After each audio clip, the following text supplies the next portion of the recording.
Before we begin, a quick thank you to Hoyoverse for sponsoring this video. Hey, it's Lemon. Welcome to the Backlogs. Lately, I've been in a bit of a gaming rut. With so many games to play, I find myself a bit overwhelmed and just playing the same ones over and over again. You know the vibe.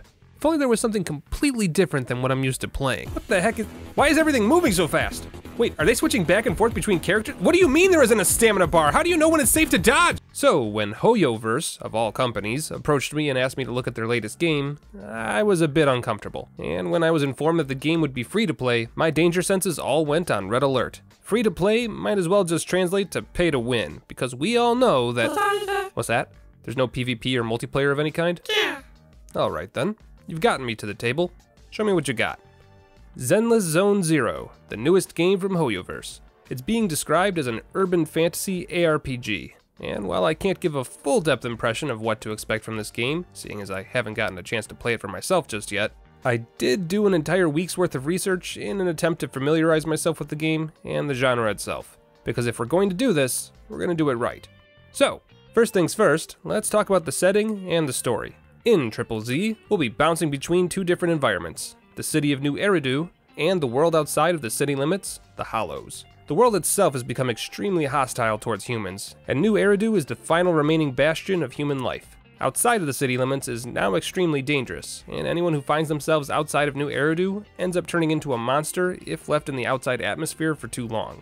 You'll be playing as one of two main characters, a brother and sister pair, who live a double life, running a movie rental store one minute, and acting as a guide for agents out in the Hollows the next. And that's really all we know about the story itself. I saw a bit of dialogue about how the Hollow was spreading into certain neighborhoods of the city, and one of the first missions revolves around saving civilians who are stuck in the new Hollow Rift. But outside of that, Hoyoverse has kept the storyline pretty close to their chest. But from what I've heard and seen so far, that's a pretty decent hook.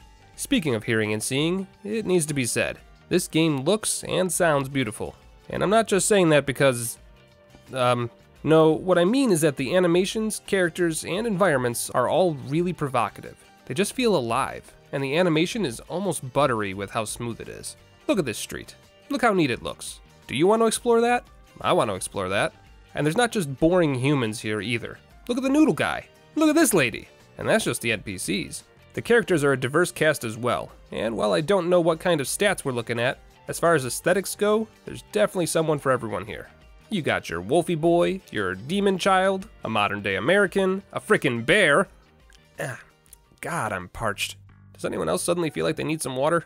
As for the Hollow, I am curious as to what it'll end up being like. It appears to me that they act like mini dungeons, and are probably procedurally generated to some extent, consisting of rundown streets, vacant bridges, and destroyed buildings. I do wonder if there will be more landscapes and areas to explore, or if the game will be less about exploring new areas and more focused on grinding new enemies instead. Which, speaking of, the enemies are worth staring at as well. Zenless Zone Zero has shown a slew of enemies so far, ranging from these infected enemies here, to security forces of some kind, to giant construction equipment. All of it looks artistically beautiful and distinct, which is good, because by the looks of things, the combat is going to get a bit flashy. More on that later. Moving right along, let's talk about something I've been quietly pumping into the background of this video: the music.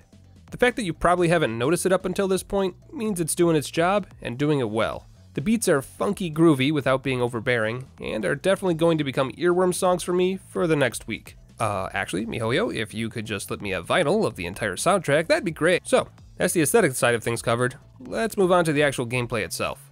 We're going to have to cover this in two parts, since there are two gameplay loops that players will find themselves in. The first part is the urban city life portion, New Eridu.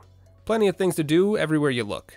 You can visit the Godfinger arcade, which has a bunch of retro-style games you can play around with. Go visit the ramen shop, where you can get meals that will boost your team's performance. Go to the music shop, where you can try to get music discs that can be swapped in and out to give your character specific combat bonuses. And just interact with NPCs in general, whether it's to advance quest lines or build a relationship with specific characters. ZZZ has a day-night cycle and a weekly calendar system, which means different events will likely be happening around the city on different times and days, and seems to be putting heavy emphasis on interacting with other characters, whether that's through texting one another or just talking to them and hanging out together when you're not both on the job. Judging by the trailer mentioning favorability, it looks like you'll be able to gain favor with specific teammates if you work towards building a relationship with them. How exactly that affects gameplay is still up for debate, but if I had to guess, it'll probably give some sort of buff in combat, and might even unlock unique cutscenes and dialogue options.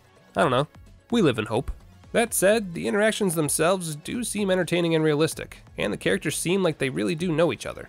The brother and sister act like actual siblings, and everyone's just kind of vibing together in that coworkers that meet up after work for drinks kind of way. The last thing you can do in the city is go to your super secret, probably illegal proxy network system in the back room of your video store. This healthy collection of contraband lets you plug into the network, read over the forums of things currently happening around the city and the Hollow, and take on commissions. Which brings us right along to the second gameplay loop, doing jobs in the Hollow.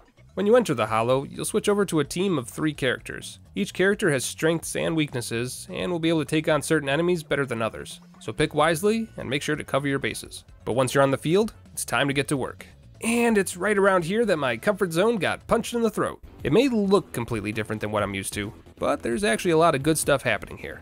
First off, the controls are pretty simple. Light attack, dodge, special attack, ultimate, and switch characters. Light attacks are available all the time, anytime, and are for keeping up the pressure. Dodging has a short cooldown of about a second, and is used to get in or out of the action. Special attacks can also be used anytime, but do more damage when you let them charge for a bit. And ultimates take a while to charge, but unleash devastating amounts of damage once they do. Switching characters also appears to have some sort of charge up, and lets you swap between your different characters on the fly. So yeah, pretty simple to wrap your head around. But those of you with more tactical minds can probably already see the potential combos and complicated maneuvers you can set up by comboing your characters together. Now here's the thing. You could just swap out characters whenever it suits you, but if you change your character at exactly the right moment of an enemy's attack, you can do what's called a perfect assist. When you pull it off, the called-in character will assist defensively, offensively, or with evasion. Which one it is depends on which character you just swapped in, which is yet another reason to carefully choose your team before entering the fray. Much like the parry riposte systems that many of us are used to, perfect assisting is that veteran skill you'll want to strive for. Yes, you could just use the dodge button to avoid an attack, but why do that when you can use a perfect assist with an offensive character, avoiding the damage and dishing some back in return? It might even set you up for a 3-player wombo combo, because if you're not hitting an enemy with every single team member at the same time, what are you doing? So yeah, combat looks neat, and despite outward appearances, is actually pretty approachable. It might take a bit to get into the flow of things, but the game seems like it's going to be pretty forgiving for new players, while still being rewarding for anyone who's willing to memorize the combos and strategize more deeply with the buffs, resistances, and damage types. Now for the final bit.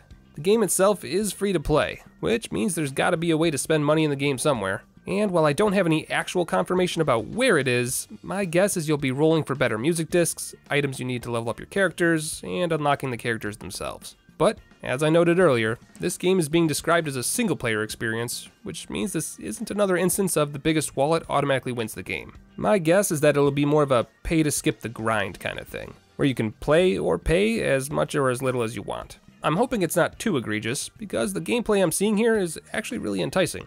But as I said, no info on that from the footage that I've seen. Time will tell. And that's Zenless Zone Zero.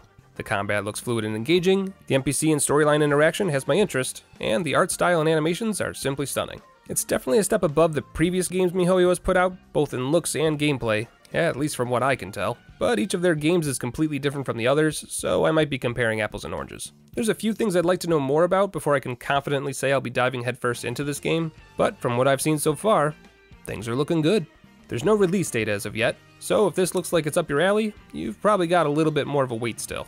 But from all the comments I've read on the official Zenless Zone Zero's YouTube videos, it looks like everyone who's more in tune with this genre is eagerly awaiting launch. And don't worry, if you're interested in Zenless Zone Zero, miHoYo has already asked me to give the game a look once they get closer to launch. Any answers we didn't get here will hopefully be answered in greater detail when I get my hands on the game proper, so look forward to that. And if you want to pre-register for the game on their official website, you can click the link in the description down below. But what do you think? This is a bit outside of my normal sphere of games I play on the channel, but I've been surprised by the genre crossover of my audience before. Is ZZZ something you're interested in playing? And if so, is that because you're familiar with this type of game and this one stands out? Or are you like me and just interested in expanding your horizons? Let me know down in the comments below. I always like to hear directly from you guys, rather than just assuming things from the statistics that YouTube pushes in front of me. But other than that, that's all I've got. A quick thank you again to HoYoverse for sponsoring this video, and thanks to all of you for watching. Take care of yourselves, be good to one another, and I'll see you all again soon.